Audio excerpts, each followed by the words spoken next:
ടുനെറ്റ് news കാലാവസ്ഥാ വാർത്തയിലേക്ക് സ്വാഗതം.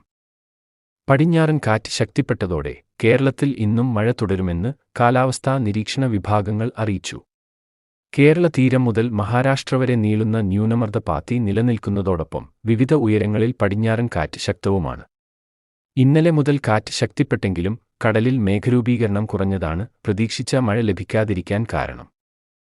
മഴക്കാലത്തിന്റെ പ്രതീതി ഉണ്ടാവുകയും എന്നാൽ ഇടയ്ക്കിടെ മഴ ലഭിക്കുകയും ചെയ്യുന്ന അന്തരീക്ഷ സ്ഥിതിയാണ് ഇന്ന് വടക്കൻ കേരളത്തിലും മധ്യകേരളത്തിലുമുള്ളതെന്ന് സ്വകാര്യ കാലാവസ്ഥാ നിരീക്ഷണ വിഭാഗമായ മെറ്റ്ബീറ്റ് വെതർ അറിയിച്ചു. ഇന്ന് ഉച്ചയ്ക്ക് മുൻപായി ഏതാനും ജില്ലകളിൽ മാത്രമായി മഴ ലഭിക്കും. ഉച്ചയ്ക്ക് ശേഷം കാറ്റ് കൂടുതൽ അനുകൂലമാകുന്നതോടെ മറ്റു ജില്ലകളിലേക്കും മഴ എത്തിച്ചേരും. തീരദേശ പ്രദേശങ്ങളിലും കിഴക്കൻ മലയോര മേഖലകളിലുമാണ് ഇന്നും കൂടുതൽ മഴ പ്രതീക്ഷിക്കുന്നത്. സൊമാലി ജെറ്റ് സ്ട്രീം സജീവമായെങ്കിലും കടലിലെ സംവഹന തോത് കുറഞ്ഞതിനാൽ മഴ കുറയുകയായിരുന്നുവെന്ന് മെറ്റ്ബീറ്റ് വെതർ പറയുന്നു.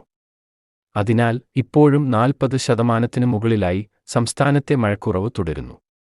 ജൂണിൽ സാധാരണ സംസ്ഥാനത്ത് നല്ല മഴ ലഭിക്കാറുണ്ട്. നിലവിലെ മഴ വ്യാഴം വരെ തുടരാനാണ് സാധ്യത. ശേഷം മഴ ഗണ്യമായി കുറയും.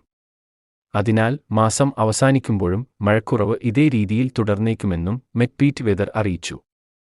കാലാവസ്ഥാ വാർത്തകൾ കൃത്യമായി ലഭിക്കാൻ ചാനൽ സബ്സ്ക്രൈബ് ചെയ്യുക. നന്ദി.